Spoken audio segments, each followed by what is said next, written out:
पिछले कुछ दिनों से एनडीटीवी और जी एंटरटेनमेंट इन दोनों के शेयर प्राइस में काफ़ी ज़्यादा उतार चढ़ाव देखने मिले। लेकिन आपको बता दूं कि इसके पीछे एक ऐसी कहानी छुपी हुई है जिससे ज़्यादातर जनता अनजान है, और इसी के बारे में आज हम बात करने वाले हैं। तो पॉपकॉर्न लेके रेडी रहिए, क्योंकि ऐसी स्टोरी शायद ही आपको नेटफ्लिक्स और अमेजन प्राइम पर देखने मिलेगी।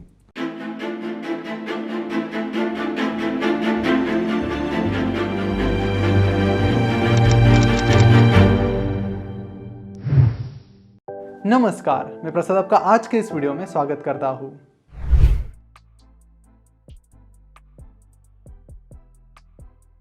सितंबर यानी सैटरडे को एक पत्रकार ने ट्वीट किया कि अदानी ग्रुप एक मीडिया हाउस को खरीदने जा रहा है, और ये मीडिया हाउस काफ़ी ओल्ड है और साथ ही इस डील की साइज 1600 करोड़ के करीब है। उन्होंने ये भी बताया बड़े कॉन्फिडेंटली कि ये डील लंदन में साइन होगी। उन्होंने कुछ कॉन्फिडेंट वर्ड भी यहाँ पर यूज़ किया, जैसे कि विल बी, जिससे लोगों को भी कॉन्फिडेंस आ गया कि सही में ये डील होने जा रही है। जिसमें यह भी बताया गया कि जो पर्सन इस मीडिया हाउस को हेड कर रहा है उनको कुछ केसेस से छोड़ दिया जाएगा। साथ ही इस मीडिया हाउस ने अदानी ग्रुप को टाइम टू टाइम अटैक किया है। तो इन सारी चीज़ों से लोगों को एक ही हिंट मिली, और वो थी एनडीटीवी, क्योंकि एनडीटीवी ने लगातार अदानी ग्रुप को क्रिटिसाइज भी किया है। साथ ही एनडीटीवी के जो प्रमोटर्स हैं उन पर कई सारी केसेस भी चल रही है। 2017 में क्वांटम सिक्योरिटीज प्राइवेट लिमिटेड ने एनडीटीवी के पास एक कंप्लेंट फाइल की, जिसमें उन्होंने बताया कि एनडीटीवी ने कुछ लोन अग्रीमेंट्स शेयर होल्डर से छुपाए हैं।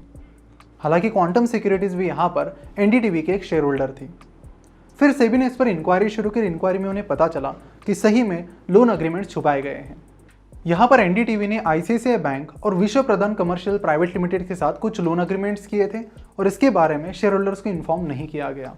बाद में ये आरोप सही साबित हुए, और सेबी के ऑफिसर ने कहा कि इस तरह के जो फ्रॉडुलेंट एक्ट है ये सिक्योरिटीज मार्केट के लिए अच्छे नहीं हैं, और इसलिए उन्होंने उन पर 27 करोड़ का जुर्माना लगाया। तो एनडीटीवी के प्रमोटर्स प्रणॉय रॉय और राधिका रॉय इस केस में फंस गए थे। इसके बाद इनसाइडर ट्रेडिंग के भी कुछ आरोप उन पर लगे।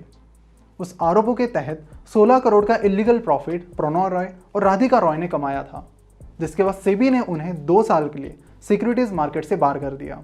तो इसके बाद कुछ मीडिया हाउसेस ने भी इस न्यूज़ को कवर करना शुरू किया, और उसमें उन्होंने क्लियरली एनडीटीवी का नाम लिया, जिससे लोगों को भी लगा कि सही में एनडीटीवी को अदानी ग्रुप खरीदने जा रहा है। और इसी रूमर के चलते मंडे को शेयर प्राइस में 10% का इजाफा हुआ। जैसे ही 10% का इजाफा हुआ तो सेबी को भी यहाँ पर कुछ डाउट आने लगा कि ऐसा क्या हुआ एनडीटीवी में अचानक कि यहाँ पर अपर सर्किट लग गया। इस पर सेबी ने एनडीटीवी से क्लैरिफिकेशन मांगा।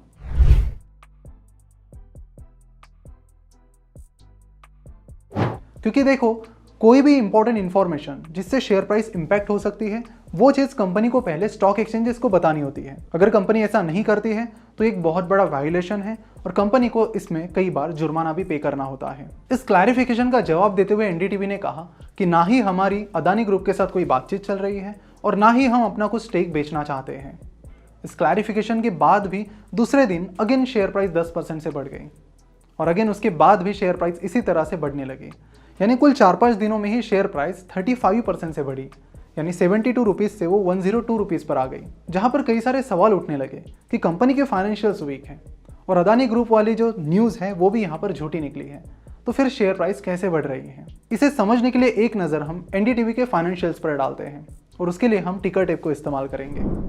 यहाँ पर आप देख सकते हो कि साल 2012 में एनडीटीवी का रेवेन्यू 506 करोड़ था, और उसके बाद रेवेन्यू बढ़ने के बजाय कम होता चला गया, और फाइनेंशियल 2021 तक वो 407 करोड़ पर आ गया।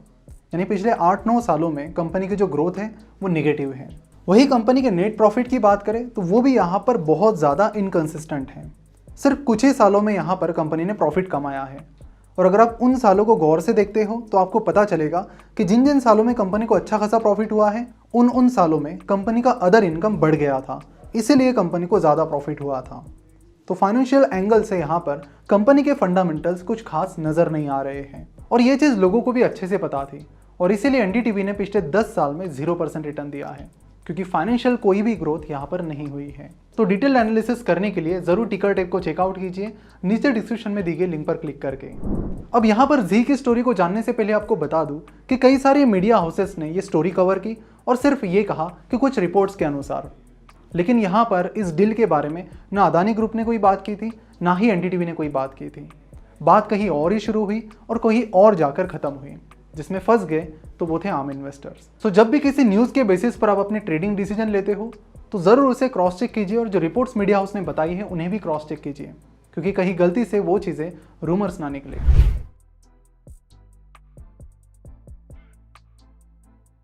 14 सितंबर को मिस्टर राकेश झुनझुनवाला ने जी एंटरटेनमेंट में एंट्री ली। 220 रुपए की प्राइस पर उन्होंने जी एंटरटेनमेंट के शेयर्स खरीद लिए। उसके कुछ दिन बाद ही ब्लैक रॉक, जो कि दुनिया का सबसे बड़ा हेज फंड है, उसने भी जी एंटरटेनमेंट में एंट्री ली और उसके बाद भी शेयर प्राइस लगातार बढ़ती चली गई। और फिर उसके बाद जी एंटरटेनमेंट और सोनी पिक्चर्स, इन दोनों की मर्जर की न्यूज़ आई और मर्जर की न्यूज़ आने के बाद कंपनी की शेयर प्राइस बहुत तेज़ी से आगे बढ़ी, जिससे जिन इन्वेस्टर्स ने कंपनी में बस एक हफ्ते पहले इन्वेस्ट किया था उन्हें बहुत ज़्यादा रिटर्न मिल गए, 60% से भी ज़्यादा रिटर्न। यहाँ पर मिस्टर झुनझुनवाला ने लगभग हर दिन 8 करोड़ का रिटर्न कमाया है पिछले 8-9 दिनों में। यहाँ पर शॉकिंग चीज़ ये है कि जिस इन्वेस्को ने एक्स्ट्राऑर्डिनरी जनरल मीटिंग बुलाई थी ताकि एमडी और सीईओ मिस्टर पुनीत गोयनका को कंपनी से हटाया जाए, उन्होंने अब कोई आशंका नहीं जताई है, क्योंकि जो मर्ज एंटिटी रहेगी उसके एमडी और सीईओ भी मिस्टर पुनीत गोयनका ही रहेंगे। जिससे एक बहुत बड़ा सवाल उठाया जा रहा है कि अगर उन्हें हटाना ही नहीं था तो फिर एक्स्ट्राऑर्डिनरी जनरल मीटिंग क्यों ली गई। अब दूसरा सवाल यह आता है कि मिस्टर पुनीत गोयनका को हटाने की बातें यहाँ पर क्यों चल रही थी। पहले तो उनके पास कंपनी का बहुत ही कम स्टेक है और इसकी भी एक बड़ी इंटरेस्टिंग स्टोरी है, और दूसरी चीज़ है कि उन पर कई सारे आरोप हैं कॉर्पोरेट गवर्नेंस के।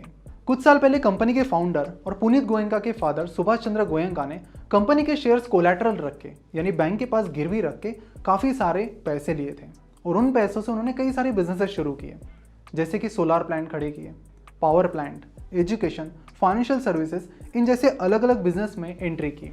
लेकिन ये बिजनेस कुछ खास नहीं कर पाए, जिसकी वजह से पैसा चुकाना उनके लिए डिफिकल्ट जाने लगा। जब भी आप बैंक के पास अपने शेयर गिरवी रखते हो और उसके बदले में लोन लेते हो और वो लोन आप चुका नहीं पाते हो तो वो बैंक आपके शेयर्स बेच देती है, और इस केस में भी यही हुआ। सुभाष चंद्र गोयनका बैंक के पैसे लौटा नहीं पाए, जिसके बाद बैंक्स ने उन शेयर्स को ओपन मार्केट में बेचना शुरू किया। साथ ही मिस्टर गोयनका ने भी पैसे ना चुका पाने की वजह से अपना कुछ स्टेक बड़े बड़े फंड्स को बेच दिया और उन पैसों से बैंक्स का लोन चुकाया। इस पूरी प्रोसेस में जिस कंपनी के ऊपर उनका हक था, मेजॉरिटी शेयर होल्डिंग थी, उसका हक उन्होंने खो दिया और उनकी शेयर होल्डिंग कम होकर सिर्फ 4% के करीब आ गई। और जब प्रमोटर्स का स्टेक कंपनी में इतना कम हो जाता है तो उनका ज़्यादा कंट्रोल कंपनी में नहीं रहता है, और इसीलिए कंपनी के बड़े इन्वेस्टर इन्वेस्को फंड ने उनको हटाने की कोशिशें जारी की, क्योंकि उन पर कॉर्पोरेट गवर्नेंस के आरोप थे।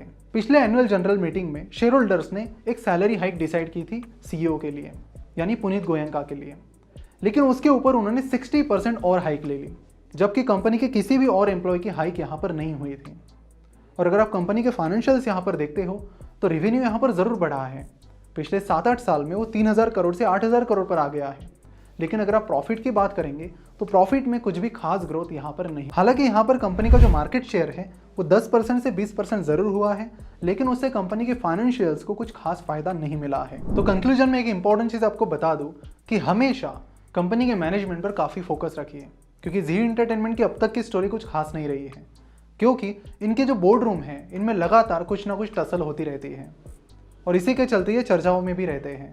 तो सिर्फ हम कह रहे इसलिए नहीं, लेकिन कोई भी कंपनी हो उसका मैनेजमेंट आप चेक करो और कॉर्पोरेट गवर्नेंस पर बहुत ज़्यादा फोकस करो। ऐसे ही डिटेल स्टोरीज के लिए पॉपकॉर्न टब लेकर हमारे साथ बने रहिए। लेकर आ रहे हम एक स्पेशल गिव अवे हमारी एक्सक्लूसिव कम्युनिटी के लिए, और जिसमें से 5 विनर्स को मिलेगा हमारा प्रीमियम मर्चेंडाइज। इस एक्सक्लूसिव कम्युनिटी का हिस्सा बनने के लिए आपको सिर्फ नीचे डिस्क्रिप्शन में दी गई लिंक पर क्लिक करके अपस्टॉक्स के साथ डीमैट अकाउंट खोलना है, जो कि फिलहाल बिल्कुल फ्री है, जिसके साथ आपको मिलेगा 250 रुपीज़ का अमेजन का वाउचर।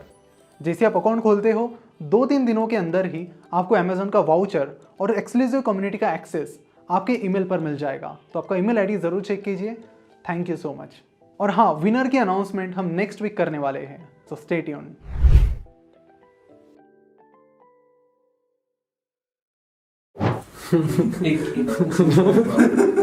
मेरा बात कर वो आप बोले ना कि कैलिब्रेशन दिया कि हाँ नहीं बताओ, सीधा रोको बोलो ना। सीधा रोको बोलो। हाँ फिर क्या, गलत है तो क्या मतलब है?